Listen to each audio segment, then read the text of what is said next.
ছয় খেলোয়াড় ইনজুরি, দল সাজাতে হিমশিম খাচ্ছেন স্কালোনি। বিস্তারিত জানুন পুরো ভিডিওতে। বছরের শেষ ম্যাচে আগামী বুধবার 20 নভেম্বর বিশ্বকাপ বাছাইয়ের ম্যাচে পেরুর বিপক্ষে মাঠে নামবে আর্জেন্টিনা। সেই ম্যাচে মাঠে নামার আগে চিন্তার ভাঁজ পড়েছেন আর্জেন্টাইন কোচ লিওনেল স্কালোনির কপালে। দলের 6 জন ফুটবলার ইনজুরিতে পড়েছেন, যার কারণে পেরুর বিপক্ষে দল সাজাতে হিমশিম খাচ্ছেন স্কালোনি।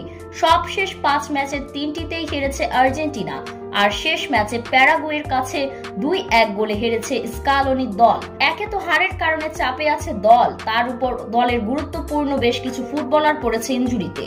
পেরুর বিপক্ষে মাঠে নামার আগে অনুশীলনে ঘাম ঝরাচ্ছে আর্জেন্টিনার ফুটবলাররা। এদিকে আর্জেন্টিনার গণমাধ্যম নিশ্চিত করেছে আর্জেন্টিনার 6 ফুটবলার ইনজুরিতে পড়েছেন। তাদের মধ্যে রয়েছেন Romero, Nahuel Molina, Nicolas Tagliafico, Lisandro Martinez, German Pezzella এবং নিকোলাস গঞ্জালেজ। এমন অবস্থায় দল সাজাতে হিমশিম খাচ্ছেন স্কালোনি।